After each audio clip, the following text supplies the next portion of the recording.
experimental evidence for the existence of other dimensions.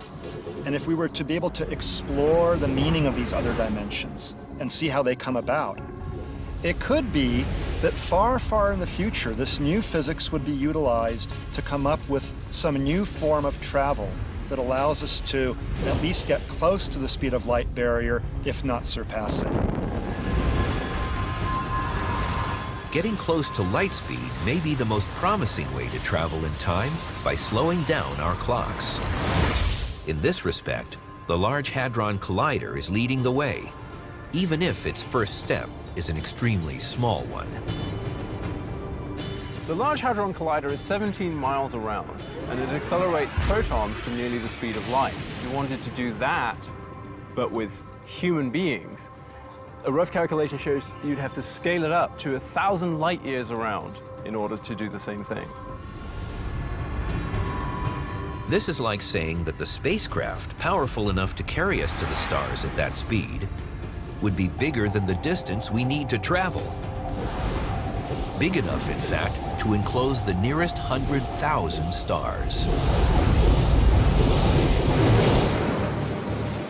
Back on Earth, the physics of light speed and beyond meets surf culture on the beach in Malibu, California. Richard Obusi is one of the few physicists who have worked on the concept of faster-than-light warp drive.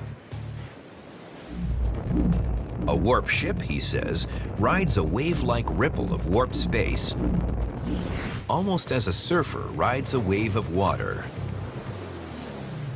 A great analogy is with that of a surfer riding a wave of seawater. So just as the wave behind it sort of rises up and pushes this surfer through the ocean, I think that's a great analogy with how a spacecraft is mutually pulled and pushed through the fabric of space. The idea is based, in part, on the fact that space in the universe is expanding. If we can make it expand at will, we may be able to propel a warp ship.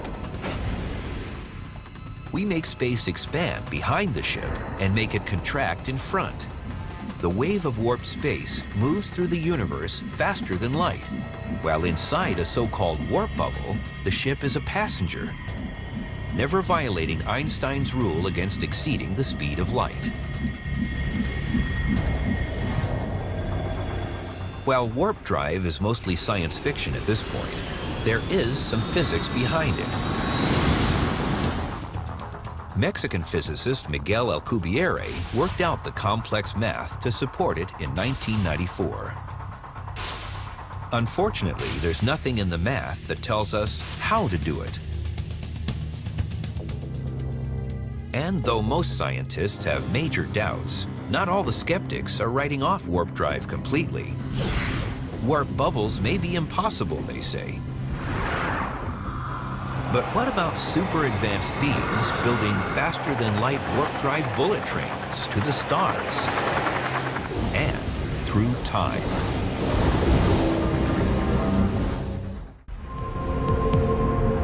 In searching for the secrets of time travel, we inevitably meet the idea of warp drive or other strategies for traveling faster than light. It's the most sought-after solution to the dream of star travel and potentially turning any spaceship into a time machine.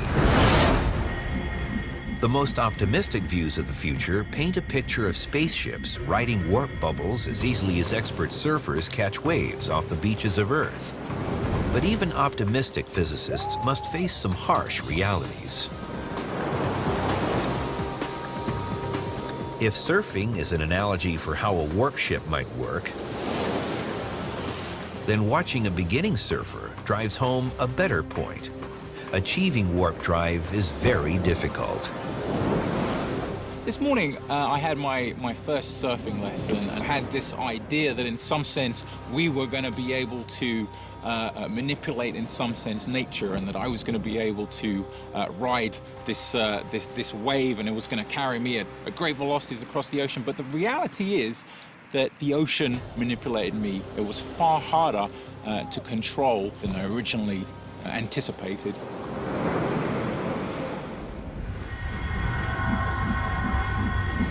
And control is a real problem, because science says a warp ship just can't make its own warp field. One of the often cited problems with the warp drive model is the ship would be what we call causally disconnected from the bubble. That is, it could never find a way to communicate with the bubble, and so could never turn the bubble off once it had started.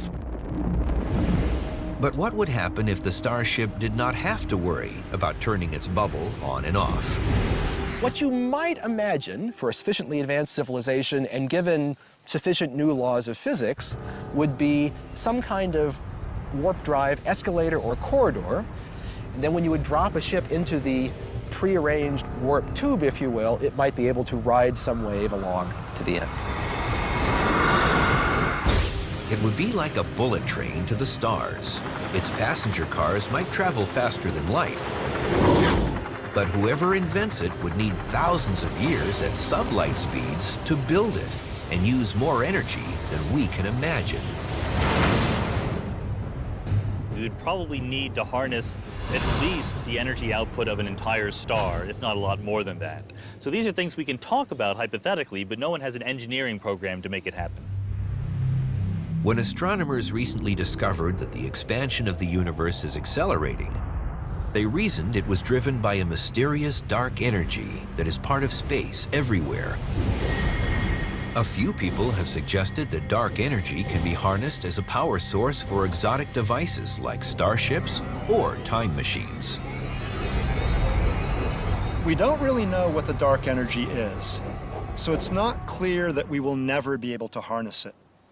However, the leading models suggest that it's either a property of space itself that can't be changed, or some sort of an energy field which is of such low density, there's so little of it per unit volume, that harnessing interesting amounts of it will essentially be impossible. The bottom line when it comes to warp drives, wormholes, or time machines leads many scientists to reject them out of hand. Can we be sure that they're right? Though we think we know a lot about the universe right now, and we do, there have been many times in the history of physics when we've been burned by having too much of a self-assured sense of knowing it all. There really are laws of physics that we can't violate. But there's also technology. You say, well, this is just too hard, we'll never be able to do it. And there, when scientists say things like that, they're almost always wrong. It's much safer for us to say, here are what the laws of physics allow us to imagine doing. Hopefully someday in the future, we'll build the technology that makes it happen. And as we've seen, that future may confront us very soon, as astronomers search for planets around stars outside the solar system. The closest star system to Earth has a binary pair of stars. Is that a good place to search for planets?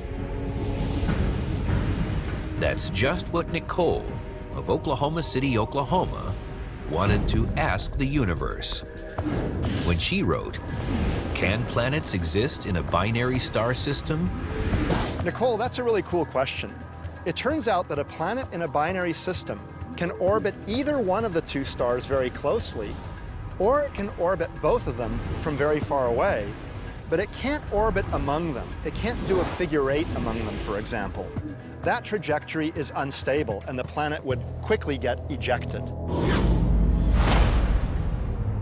We may be on the verge of discovering an Earth-sized planet around one of the two stars in the Alpha Centauri system, the Sun's nearest neighbor. It would be a more compelling reason than ever before to explore the exotic science of high-speed space voyages and the time travel that goes with them.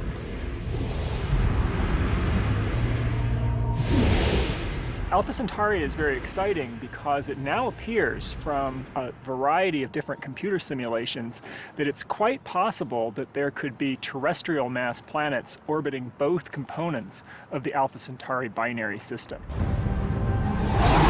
Alpha Centauri A and B are so distant they look like a single star from Earth. But they're actually a binary pair. A third member of the system is Proxima Centauri, a red dwarf loosely bound to the main pair. If you're sitting on a planet in the Alpha Centauri A system or the Alpha Centauri B system, Proxima Centauri wouldn't even be visible in your night sky. It's that dim. Alpha Centauri A and B orbit around each other. At their closest point, they're about 20% farther than the distance from the Sun to Saturn. At their farthest, they're 20% more distant than the Sun is from Neptune. Each has a habitable zone similar to the Sun, where life-bearing planets could exist. And that, after all, is a holy grail in astronomy. Well, a trip to the nearest stars, for example, Alpha Centauri, that we can do within our lifetimes would be immensely exciting. One of the great goals of science is to find life elsewhere in the universe. What better place to start, other than our solar system, than the nearest star?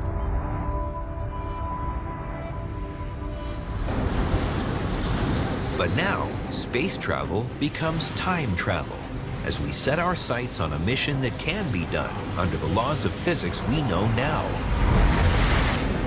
A mission that can cross more than 4 light years of space in just 45 days.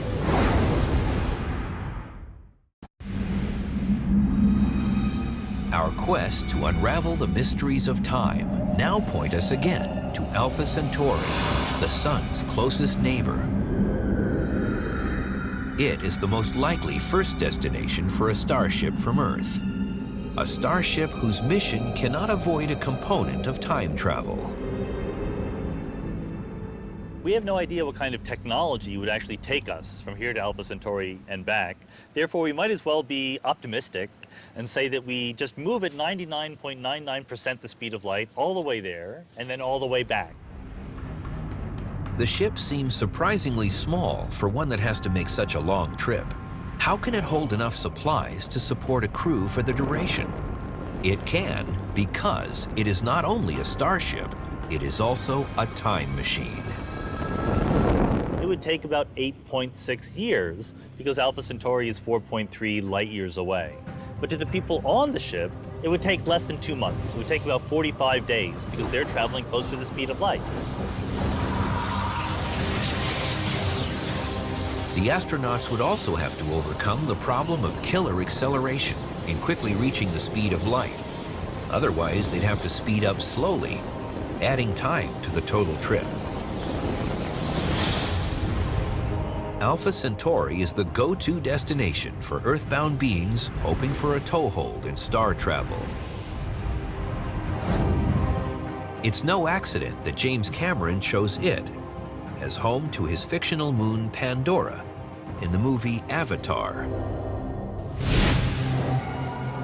The reason we would go to Alpha Centauri has to do with today's intensive telescope search for Earth-like planets around Alpha Centauri B, one of 2 stars in the system's main binary pair.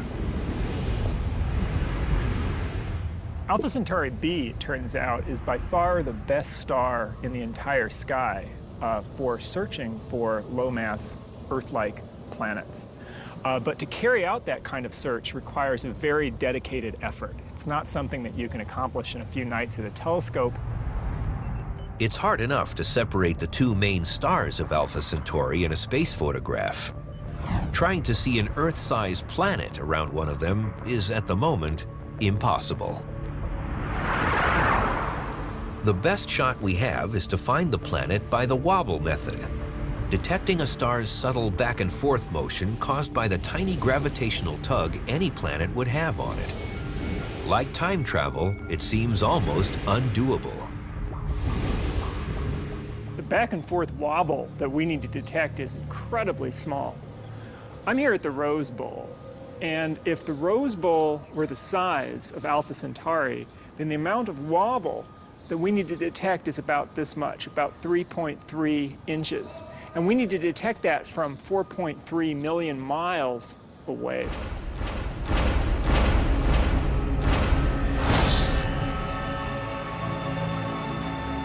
Alpha Centauri B is slightly smaller than A, and the planet hunt is concentrated there, mostly because a smaller star will show more wobble and detection will be that much easier. In 3 to 5 years, we should have an answer. I think that if we were to discover that there's an Earth-mass planet orbiting the very nearest star, then there would be a great deal of excitement to somehow either build a large telescope to try to observe that planet, or perhaps in the far future to design a mission that could actually go there. With the goal of our time travel quest identified, we can imagine our spacecraft in Earth orbit about to leave on the first mission to Alpha Centauri. The ship's high speed propels it into time machine mode, slowing its clock so its passengers approach Alpha Centauri in 3 to 4 weeks. Seeing things up close, no human has ever seen before. First up, a stellar flare from the red dwarf Proxima Centauri. On the outskirts of the triple system, it is the closest of the three to the Sun. Proxima Centauri is prone to these sudden outbursts that can cause it to brighten up by a factor of 4 or 5 over the course of just a day and then fade back just as quickly. So you might be in for some real fireworks as you pass by Proxima Centauri. As we come within the triple star system, we might imagine swinging past Alpha Centauri A and using gravity assist to send us in a direction of Alpha Centauri B. The sister Earth at the ship's destination is the ultimate goal, and the travelers will be anxious to explore it and search for life.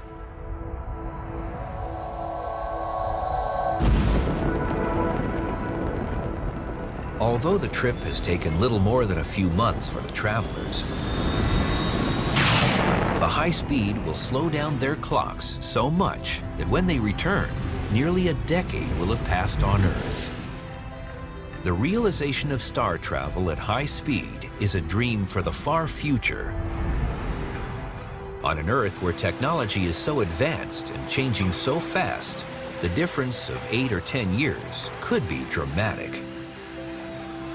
This kind of time travel may become routine to a new generation of star travelers. Taking mankind on the next giant leap in its epic journey through the universe.